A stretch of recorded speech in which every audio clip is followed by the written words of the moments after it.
G'day viewers, Class 87 tutorial, take number 309, as interrupted by my delightful fellow house people. Alrighty, we have here a delightfully grubby Class 87. We'll go and have a bit of a tutorial on how to set up and drive. We've got Kenilworth today. Alright, getting in is pretty much as usual. Just open up the door. Now you'll notice that the locomotive is higher than the platform, so find the steps indicator and interact with that to come inside. If you don't do that, you'll probably find that you will fall down between the locomotive and the platform. Let's just jump into the driver's seat to take possession of the train as always, and we will leap out again to go on our little tour. We have a max speed of 110 miles per hour. This one's a bit unique in that you can adjust the height of the driver's chair, should you desire it. I'll leave it about there, which is about my comfort point. And we will go on a little bit of a tour. We will come back into this end in a moment. So let's just open up the door to the machine room and, ow, my forehead. All right, let's turn on the corridor lights and crouch down this time so we don't bang our forehead. There's not a lot to see in here, but there is some. We can see there's a pair of tail lamps down there. If you put those on the locomotive, they disappear from in the cab here. Nothing much over there. And as we come down through the machine room, quite a big deal's been made of the fact that you can interact with this, but there's not actually much in here. Coming over to here, there is the DSD or DVD. It's labelled as both. Driver's vigilance device is a device that goes off periodically and you have to acknowledge it or it will stop the train. DSD is if you stand up, it will stop the train. In here there are 4 switches where you can isolate your traction motors should you wish to have less power for some unknown reason. And if you wanted to do a cold start, you can switch the thing off there. That'd be a bit exciting though. Around this side there's nothing much here. Oh, hang on a tick. They're out and in, as they say. First visible toilet in a train. Excellent. This is the alternate cab. It's remarkably quiet in here, given we could just hear a 47 burrowing into our foreheads. You can turn on off the Bardic lamp, should you desire to. The two ends are more or less identical, so we will head back up to the other end now.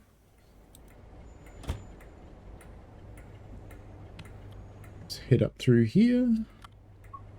No, I don't want to give it up, not really at all. And we will close our little door and we will stop crouching and turn off our corridor lights. First thing you need to do is the AWS change ends lever needs to be set to on at the end of the locomotive you're going to drive from, and only that end. I wonder if fire alarm works. Oh, isn't that cute? Yes, it does. You don't have forced safety systems on this train, but you must set the change end lever to tell the locomotive which end you're going to drive from because it activates your cab. In this case, I am going to turn on AWS because I'm going to show you the safety systems, and let's just sit down in the chair and stop that horrible noise. So I have pressed the AWS reset button there. You could use Q on your keyboard, B on your Xbox, or circle on your PlayStation controller as appropriately. Next up is our headlights, so we'll turn on the main headlight, which is an English train, and we will turn on our left and right marker lights. There are some valid combinations that you might want to look at. There's also tail lights, so the marker lights are white and the tail lights are red, so you can turn on left or right, but not both. There's also your instrument lights, which can be dim or bright. I'll pop them onto dim. Quick note on the headlights, they only come on once the reverser is in the forward position. This is a light up indicator to let you know you have overhead power. You've got a fault indicator and the train heat is on. Excuse me. While we're here, we should have a look at these 4 gauges because this is the easiest place to see them from. The 2 right-hand ones are the notch indicators of where you're up to with the tap changer, which is called the power controller. You might also think of it slightly as a throttle, sort of. It has that effect. These looks to me like a percentage gauge, so it tells you how much of each of the transformers you're actually using and how much power you are applying. Each of the 4 traction motors has a arc on each of these gauges. When you are notching up, you need to keep your power in the green or yellow areas and try and avoid the red. Otherwise, you may blow the main circuit breaker. Each of them is represented separately. All right, let's jump in the chair, if it'll let me. There we go. Down to the left here, there is the guard's buzzer, which you can press to acknowledge your AI guard. We have the locomotive or independent brake here, which I'm going to apply, and I'm going to move my train brake right round into the release and overcharge position and then let it go and let it charge up the train. Now you can notice that it's telling me to unlock the doors, but have you seen any door buttons? I have not. It's a guards function in this train, so you would use the left or right D-pad on your controller as appropriate, or your Y and U keys on your keyboard. Alrighty, as we look through here, if you blow the main circuit breaker, you press the pantograph up overload reset button. If you want to drop the pantograph, you can. If you want to turn on your train heat or turn it off, you can. Train heat is for the passengers.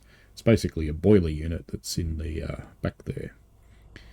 Wipers, when you want to put them into the parking position, you put them to park, or you can turn it to run. And you'll notice they're independent for the two windscreens as well.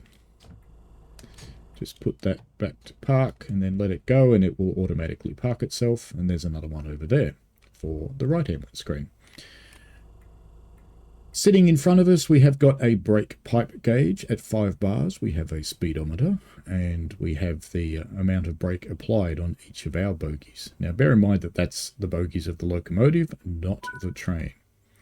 We have an anti-slip brake, which will hold and stop you rolling back if you need to.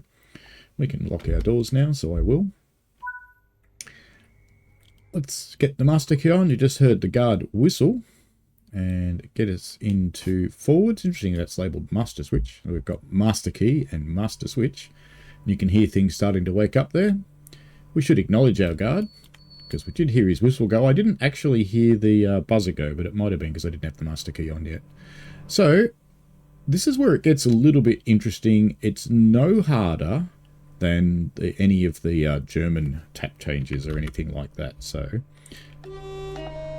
bit of horn, and I will release the locomotive brake because we're on the flat here. We'll explain the rest. And now I'm going to use my Xbox controller for the rest of it. I'm not using my rail driver deliberately because it's not really good for this thing. Let's try the anti-slip brake, shall we? There we go. That worked pretty well. All right, so let's go into notch up. Just the one though. So you'll notice how our 4 indicators have gone into the green there. So I can go back to hold, go back to notch up. That was our vigilance going off there. Back into hold, back into notch up to take another one. Now you can also just go into run up, and as long as you hold it, it will keep notching up by itself until you let go, and then it will stop notching up. So remember, you need to keep those indicators, these ones here, in the green or yellow positions. Now, notching down, it's pretty much the same thing. So let me just zoom in again for you. But you go the other way. So you can sit in the hold position, which will hold whatever notch you've got. You can notch down one and back to hold, or you can go into run down and it will automatically run back down to 0. Now, as you approach a neutral zone, you must run back down to 0. You may not put the controller into off before you have run down to 0. It's quite important. So let's just go back to the run up position and we will hold it there for a while. And I'll just put it back into hold and I'll answer the vigilance. There is quite a lot to do on this locomotive, as you're probably noticing. We've got 35 miles to Lancaster. Now I am just using the usual controller buttons to do the notching, and we are sitting in hold at the moment. I think we're sitting in hold now. We're sitting in hold. I was sitting in notch down. All right, now some interesting things happen when you apply the brakes in this locomotive as well. So let me just build up a little bit more speed. So I'll just go back into run up and I'll hold it there for a little while. Just let go of that now while we're still in the yellow. put it back into the hold position. AWS just cleared itself.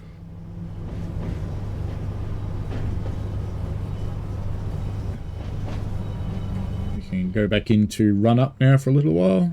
Just watching those indicators, keeping them in the yellow, back into hold. Vigilance. Vigilance you acknowledge with the Q key, circle or B, just like you would in any other train. Alright, now that I've actually got some speed,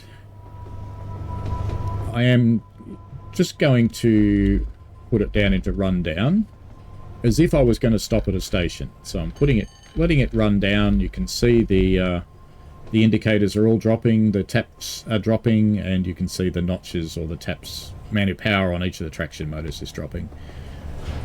Now that we've gotten down to 0, we can put it into the off position and we can apply some brake. Now what you'll notice immediately is we've got two things happen there. We got a air brake application and we've got regenerative braking going on, which you can see the difference here. See, there's no percentage on these notches here, but you can see that the traction motors are doing something on their indicators. Vigilance again.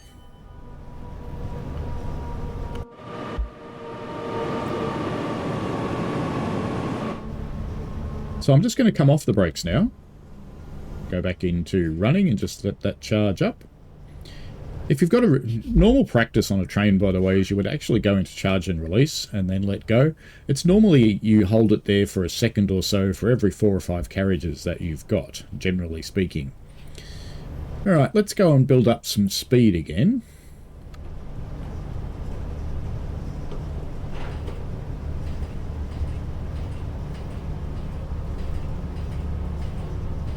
So we'll just let it tick its way through the taps, tapping up, tapping up, tapping up. And we're just watching our indicators. They're getting pretty high in the yellow now. So I'm just going to let that sit and we'll pop back to hold for a little while we build up some speed. We're not too likely to get a AWS indication while we're cruising along here because we're just going to get green signals one after another because we're going all the way to Lancaster and there shouldn't be anything in front of us in this service. But if you do get the AWS sound, you remember that horn sound we heard at the start, the big bleat? Just acknowledge that with your Q key, circle or B on controller or the AWS, and you will see a sunflower indication come up here for the adverse signal. So I can't really show you that. But the next thing I want to show you is what happens if Vigilance stops the train. So you can reset it. And this is the same as if AWS stops the train or if you do an emergency brake. So any of these things will follow the same reset procedure. So I'll just sit here now and I'll wait for Vigilance to stop us. We are cruising up. Got some good speed happening, 60 miles an hour now. And of course, waiting for Vigilance is a little bit like waiting for the kettle to boil. There we go. We can hear Vigilance going off. And shortly it's going to do some nasty things and stop us. There it goes. So it has put the controller back to off by itself. It's now applying an emergency brake application. You can see that the taps are going right back down to 0. So it is notching down. And it's dropped the power to the traction motors and we've dumped all the air out of the air brake pipe. So to fix this, there's a few things we need to do. First, we need to bring our controller into the off position. Then we need to acknowledge. And then we have to wait a little while. But it is going to start charging up the train brake by itself. So normally at this point, just to make sure that you've got control of your train while it happens, if you're on a gradient, you could apply the locomotive brake. Now we are on a gradient. You can see we've got an 0.2% gradient, so I've fully applied that. That will hold the locomotive brakes on. Now, you could also, if you wanted to wait in running, you can, but you could put it into charge and release and we'll actually charge the brake pipe up a little bit quicker. I'm not sure if that's actually simulated, but that's what you would do in reality. All right, we are now back into a situation where we have 5 bar of brake pressure again. You can see that we have brakes applied on our bogie still because I put the independent brake on. So let's go back onto our tap changer. So let's take it back to, let's just take the 1 notch, and now I'm going to release the independent brake. And there's vigilance again, rearing its head. That 1 notch will stop us rolling back, and now we can go and take another one. I would be just a little bit gentle after emergency brake, because of course, even though it says 5 bar on the train pipe, it's quite possibly still charging up the brakes at the other end of the train. It does take a while, particularly if you've got a long freight. Passengers tend to pick up pretty quick, but long freights could be a while. So we just continue being gentle for a little while.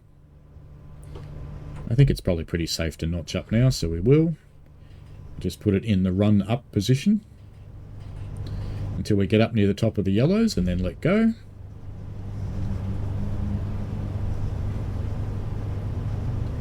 As it does pick up speed, you can see it's coming down in the yellows, so we can run back up again until it gets high in the yellows again.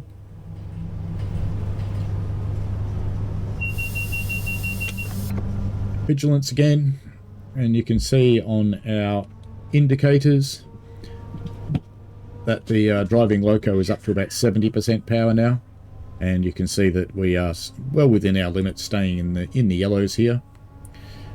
Train is picking up speed. This is a very powerful locomotive, and in adverse conditions, so in snow or rain, you do have to be a little bit gentle with it.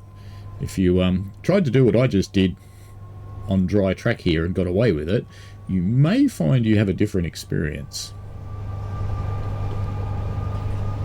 Now, braking with this one is a little bit tricky. So remember I showed you before that we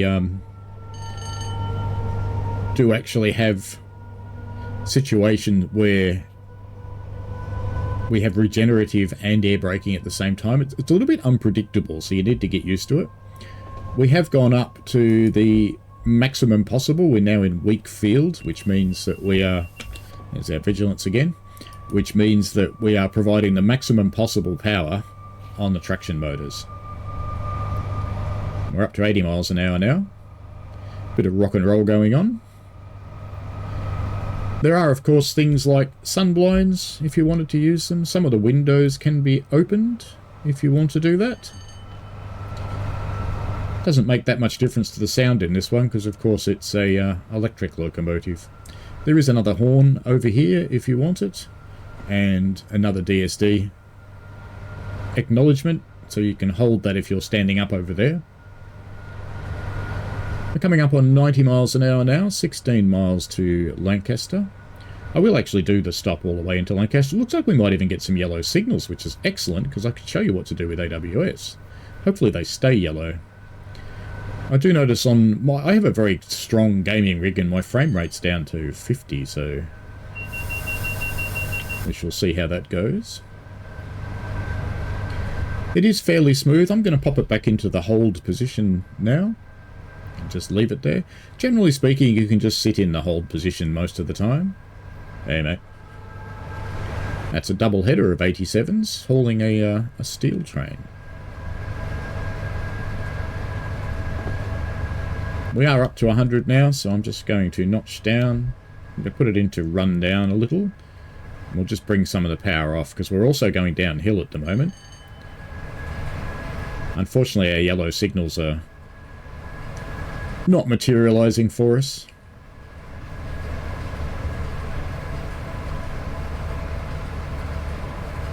We're almost back down to 0 now. I can see on the notch indicator. There we go. We are down to 0, so I can just put it back in the hold position now. We are running just over 100 mile an hour, but we're holding ourselves fine, so that's good. There's our vigilance again. Looks like the signals are clearing as we approach each of them.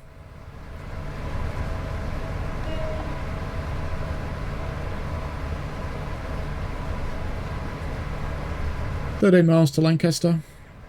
I'm not sure if we'll see a neutral zone through here, but the response is if you do see a neutral zone sign turn up on the side of the track, you need to come down and not be using power. So you don't actually have to be in off. In fact, there's one there.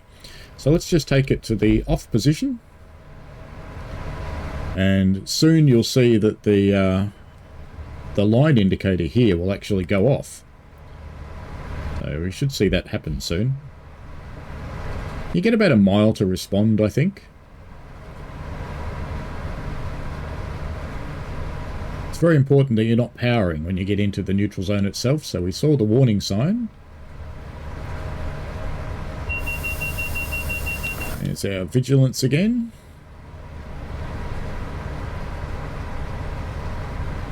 And here's our start of neutral zone. So you can see our line power went off briefly, but it's now back on again. So we can, and now that we're starting to go uphill, we may as well do it as well. We can go back up into the notch up position. We'll wait for that notch to pick up, and it has. And we can run back up again and pick our speed back up again. We've got 11 miles to Lancaster, so we can hold it in notch up for a while. We go out on a gentle gradient, so we'll probably give it about half the power. So we are actually just a little over, we're on 60% there. And you can see that our traction motors aren't working particularly hard at all, which is good. Now I'm not going to promise you when we get to Lancaster that we have a really awesome stop. Let's just notch up a little bit more, pick up a little bit more speed, vigilance again. So we're up to about 75% power now or so.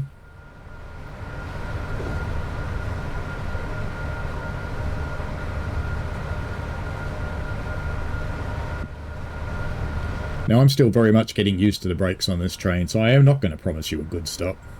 I'm going to promise you a stop.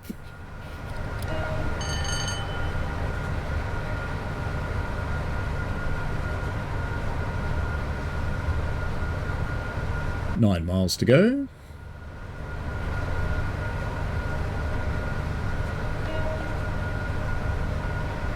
I'm not sure whether the Brits actually honk at all these little farm gates or not, so I just kind of am.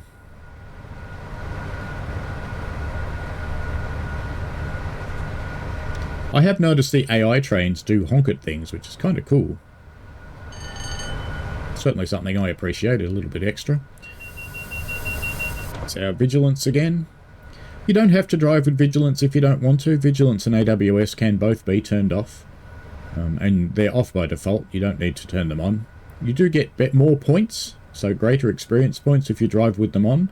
While you're learning this locomotive, I would suggest not having them on, because the human brain can only cope with so many inputs at once, and you're going to get quite a few.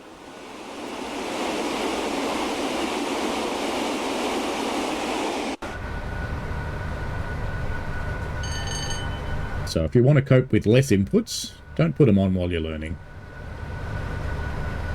I tend to run with them because I like having the safety systems on. Simply, I don't care about the points, but it's just the way you would drive. So it's not as though I climb into the locomotives on the railway where I work and turn off the safety systems, because you just don't. In fact, if you did turn them off, you'd have some explaining to do.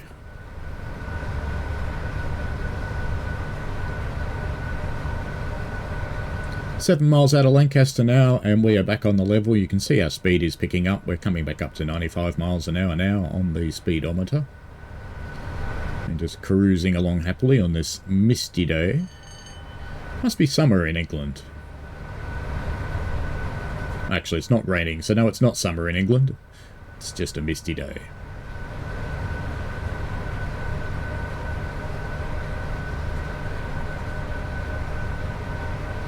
Six miles to Lancaster now, a little bit over.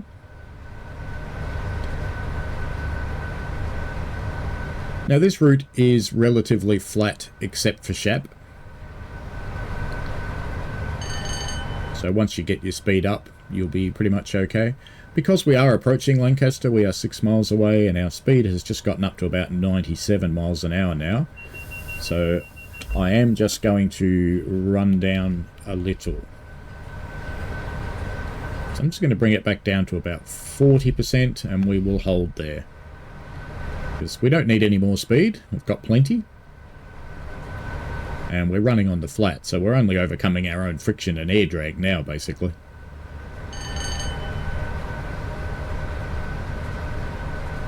You could potentially even notch right down at this point, since you're on a flat. But you will lose speed. We've already gone down from 97 to 95, so just keeping it on for now. I know the training always says to notch down to conserve the locomotive, but the reality is you've got a timetable to keep.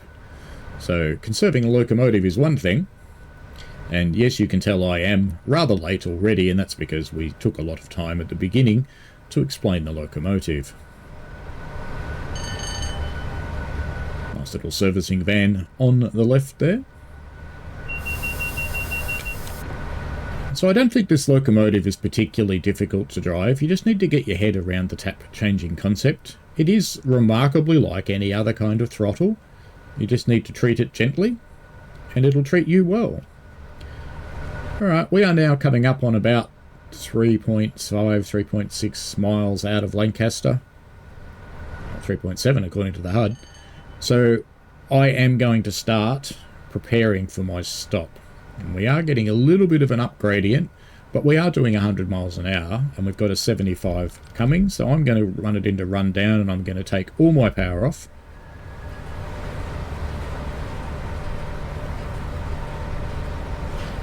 And I am going to do a light brake to start bringing me down for the 75 that we've got coming up. I do also have a AWS coming up. There goes the horn, because we've got our double yellow here. So we have some adverse signals. Double yellow is warning me to slow down, as it's telling me the next signal is yellow. So I am actually going to keep the brakes on. I'm going to bring us down and get us into a nice controlled speed, because we have to be able to stop before the signal after this one if it's red. Now I'm not going to show you AWS tripping. I'm acknowledging it each time with Q or B on the controller or circle on the controller, depending on your flavor. And we can see there is a red signal coming up on the HUD, which is probably just after Lancaster, although I can't see the platform on the track monitor. It's possibly a fault. We shall see in a moment. So I'm just letting it gradually slow down. There's our vigilance again. Because I'm expecting at some point to see Lancaster materialise out of the mist, and I'm still doing about 50 miles an hour at this point. I'm kind of expecting Lancaster to be about where that red signal is, so I'm not too concerned. And we are coming down to 40 miles an hour now.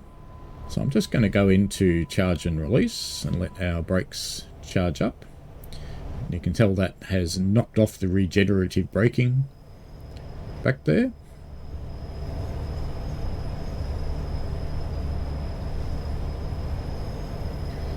So we're just rolling in now. We are going downhill, so we're going to need to watch our speed. It's fairly steep downhill.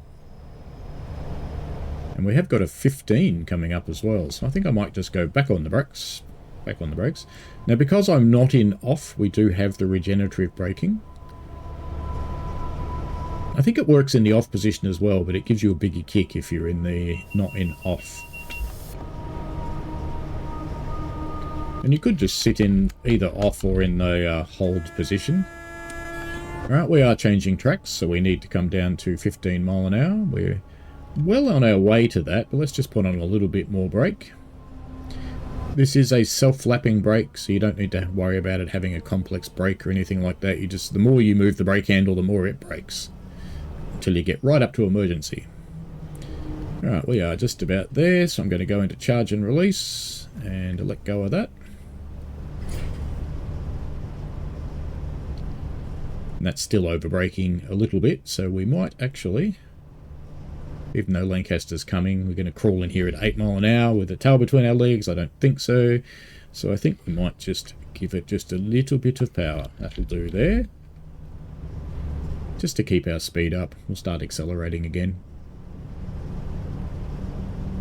We'll just get us back to that 15.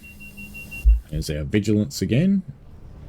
And we can see the platforms coming up. So we're also up at the 15 mile an hour, so I'm just going to take it into run down.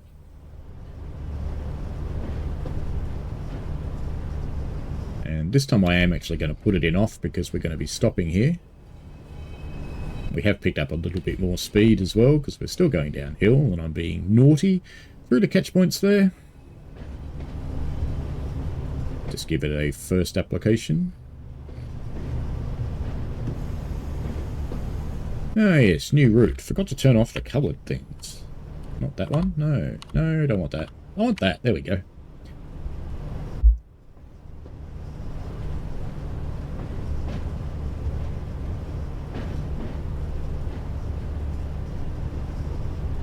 We roll into Lancaster, back onto the first application. 200 odd yards to go. Vigilance, of course. Now that brake is starting to bite now. We're down to 10 miles an hour, so I'm going to release again.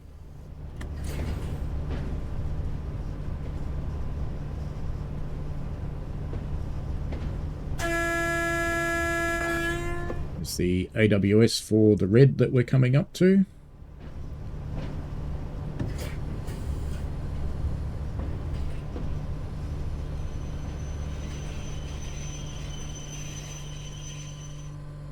Alright, there we go, and we will open the doors. Now the way I've always been taught to do this is you now go on to the locomotive brake. If this was a Westinghouse system you would do an equalising, but we are not a Westinghouse system, so I will go into charge and release. I will let that go.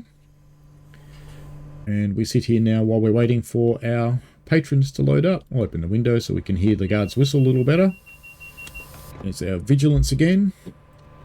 Not really sure that should go off when I didn't hear the guard's whistle, but I'll acknowledge him anyway. I didn't hear his beeping either. Naughty guard. Let's lock the doors. And we would head off at this point to Oxenholme. Now we do have a red signal sitting up there, so I'm not going anywhere just for the moment. But that's the end of this tutorial. Oh, maybe we should actually do the shutting down, shouldn't we? We should do that. So, to shut down, we put our brakes into handle off. The shutdown position, which I'm not sure if it actually implements it. I can't quite get around. There we go, into the shutdown position. That was a little bit tricky. Looks like it's got some kind of hold on it. So, then bring that back to 0. So, our reverser must key can go to off, and we can hop up from here. I've got the independent brake on as well, so if you were changing ends, for example, you would release this. Train won't go anywhere because the train pipe's been dumped, and we can turn off our instrument lights, turn off our headlights and our marker lights. And perhaps if we were changing ends, you'd turn on a tail light, and then you'd almost leave the locomotive. I am now going to turn off my AWS, and I'm going to turn off my change ends lever. Now I can leave the locomotive, because if I was going to drive it from the other end at this point, I would do the change ends at the other end. Alright, that is the end of my tutorial for the Class 87. I know it's been a bit of a long one, and if you've gotten this far, well done. If you've got any questions about this locomotive, please feel free to ask them down below in the comments or the chat. And if you spot anything that's wrong with it, let me know that as well. Alrighty, have fun folks, enjoy yourselves, and we shall see you out on the line. The West Coast Main Line. West Coast Main Line North. West Coast Main Line over Shap. However you like to put it, that's what it is. See you later.